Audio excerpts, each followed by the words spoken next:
പ്രിയ പ്രേക്ഷകർക്ക് സീരിയൽ ന്യൂസിലേക്ക് സ്വാഗതം. കൂടുതൽ സീരിയൽ ന്യൂസുകൾ അതിവേഗം ലഭിക്കുന്നതിന് ഈ ചാനൽ സബ്സ്ക്രൈബ് ചെയ്യുക. ബെൽ ഐക്കൺ മറക്കാതെ ക്ലിക്ക് ചെയ്യുക. വീഡിയോ ഇഷ്ടമായി എങ്കിൽ ലൈക്ക് ചെയ്യാൻ മറക്കരുത്. ഇനി കാര്യങ്ങൾ അങ്ങനെ വിട്ടുകൊടുക്കാൻ തയ്യാറല്ല എന്നുള്ള നിലപാട് എടുത്തുകൊണ്ട് മുന്നിലേക്ക് പോവുകയാണ് ഇഷ. ഇതേ തുടർന്ന് വീട് വിട്ട് പോകാനുള്ള തീരുമാനവും ഇഷ എടുക്കുന്നു. അപ്രതീക്ഷിതമായ ഈ സംഭവം റാംമോഹനെ ആകെ ഞെട്ടിച്ചു കളഞ്ഞിരിക്കുകയാണ്. ഒരിക്കലും ഇഷ ഇങ്ങനെയൊരു തീരുമാനം എടുക്കുമെന്ന് കരുതിയിരുന്നതല്ല റാംമോഹൻ. ഇതോടെ ഇനി എന്ത് ചെയ്യും എന്ന ചോദ്യം ബാക്കിയാവുകയാണ്. എന്നാൽ ഇഷ വിഷമിച്ചിരിക്കുന്നത് കാണാൻ ഇടയാകുന്ന അഭിഷേക് ഇഷയെ കാണുന്നതിനായി കടന്നു ചെല്ലുകയും, ഇഷ എന്തു പറ്റി, കാര്യങ്ങളെല്ലാം ഓക്കെ അല്ലേ, എന്തെങ്കിലും പ്രശ്നമുണ്ട് എങ്കിൽ കാര്യം തുറന്നു പറയൂ, നമുക്കത് സോൾവ് ചെയ്യാം. ഇത് കേട്ടതിനെ തുടർന്ന് ഇഷ, വീട്ടിലിപ്പോൾ ഇരിക്കാൻ പറ്റാത്ത അവസ്ഥയാണ്. അച്ഛൻ്റെ നിർബന്ധം മൂലം എനിക്ക് ആകെ മടുത്തു കഴിഞ്ഞു.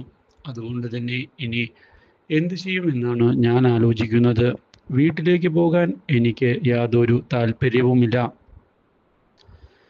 വീട്ടിലേക്ക് പോവുകയാണ് എങ്കിൽ ആ രാഹുലിനെയും കാണണം. അതുകൊണ്ട് തന്നെ എങ്ങനെ കാര്യങ്ങൾ ചെയ്യും എന്നാണ് ഞാൻ ആലോചിക്കുന്നത്. എത്രയും പെട്ടെന്ന് ആ രാഹുലിനെ എൻ്റെ കഴുത്തിൽ നിന്ന് ഒഴിവാക്കണം. അതുവരെ ഞാൻ വീട്ടിൽ നിന്ന് മാറി നിന്നാലോ എന്നാണ് ഇപ്പോൾ ആലോചിക്കുന്നത്. എന്താണ് അഭിഷേകിൻ്റെ അഭിപ്രായം? എനിക്ക് ഈ അഭിപ്രായത്തോട് യോജിക്കാനാണ് താല്പര്യം. ഇഷ മാറി നിൽക്കുകയാണ് എങ്കിൽ ഇഷയെ എനിക്ക് എപ്പോൾ വേണമെങ്കിലും വന്നു കാണാമല്ലോ. മാത്രവുമല്ല, തൽക്കാലത്തേക്ക് ആ രാഹുലിൻ്റെ ശല്യം ഒഴിയുകയും ചെയ്യും. അതുകൊണ്ട് തന്നെ ഇഷയെ ഒരു പുതിയ വീട് കണ്ടുപിടിക്കാൻ ഞാൻ സഹായിക്കാം. ഇത് കേട്ടതിനെ തുടർന്ന് ഇഷയ്ക്കും സന്തോഷമായിരിക്കുകയാണ്. എന്നാൽ ഇതേ സമയം റാംമോഹനാകട്ടെ കാര്യങ്ങൾ കൈവിട്ടു പോകുമോ എന്ന് ഭയപ്പെട്ട് തുടങ്ങിയിരിക്കുകയാണ്. വിചാരിച്ചതുപോലെ കാര്യങ്ങൾ നടക്കുന്നുമില്ല. എന്തു ചെയ്യും? ഇഷ താൻ പറയുന്നത് അനുസരിക്കാതെയാണ് ഇപ്പോൾ മുന്നോട്ട് പോകുന്നത്.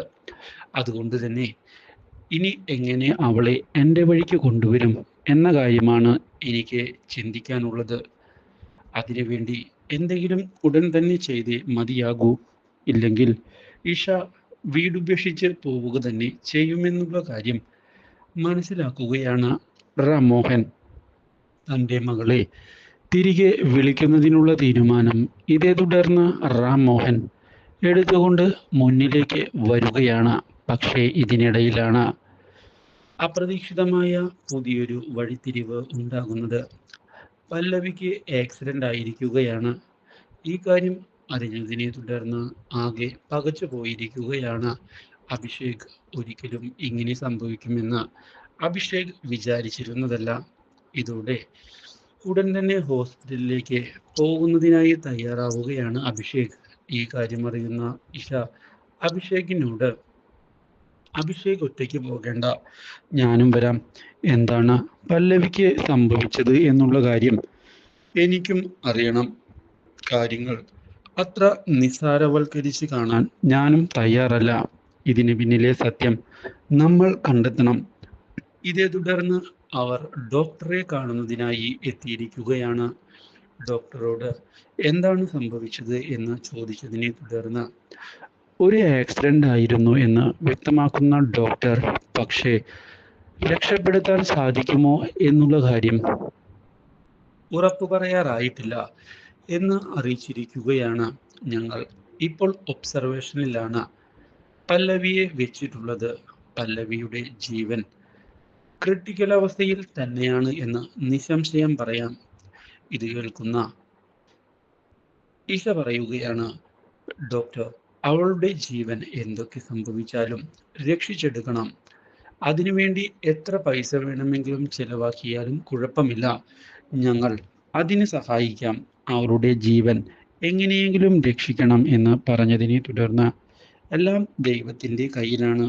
ഞങ്ങൾ ഞങ്ങളുടെ ഭാഗത്ത് നിന്ന് കഴിയാവുന്ന എല്ലാ കാര്യവും ചെയ്യും. ആ കാര്യം എനിക്ക് ഉറപ്പ് നൽകാൻ സാധിക്കും. മറ്റു കാര്യങ്ങളെല്ലാം ദൈവത്തിൻ്റെ കയ്യിൽ വിട്ടിട്ടാണ് ഞാൻ പോകുന്നത്. എന്തായാലും ഹോപ്പ് ഫോർ ദ ബെസ്റ്റ്. ഇതേസമയം ഈ കാര്യം അറിഞ്ഞതിനെ തുടർന്ന് വളരെയധികം സന്തോഷിച്ചിരിക്കുകയാണ് രാഹുൽ. നമ്മളുടെ ആദ്യ വിജയമാണ് ഇത്. ഇനി എൻ്റെ നേർക്ക് കൈ ചൂണ്ടുന്നതിനായി ആരും തന്നെ ഉണ്ടാവുകയില്ല. പല്ലവി ഇല്ലാതായാൽ പല്ലവി നൽകിയ കേസും ഇല്ലാതാകും. അതോടെ പിന്നെ എനിക്ക് നേരെ പ്രശ്നങ്ങൾ ഉണ്ടാക്കുന്നതിനായി ആരും തന്നെ ഉണ്ടാവുകയുമില്ല. ഇഷ എനിക്ക് നേരെ ഉന്നയിച്ച ആരോപണവും ഇല്ലാതാകും. അടുത്തത് ആ അഭിഷേകാണ്. അവനെ കൂടി ഇല്ലാതാക്കിയാൽ ഇഷ എന്നേക്കുമായി എൻ്റേത് മാത്രമായി മാറും. പിന്നെ കാര്യങ്ങൾ ഞാൻ വിചാരിച്ചതുപോലെ തന്നെ നടക്കുകയുള്ളൂ. ആ കാര്യത്തിൽ എനിക്കുറപ്പുണ്ട്. അതുകൊണ്ട് തന്നെയാണ് ഞാൻ ആ വഴിത്തിരിവിനായി കാത്തിരിക്കുന്നത്. എന്തായാലും അത് സംഭവിക്കുക തന്നെ ചെയ്യും അധികം വൈകാതെ എന്നുള്ള കാര്യം അറിയിച്ചിരിക്കുകയാണ് ഇപ്പോൾ Rahul. Do like, share and subscribe.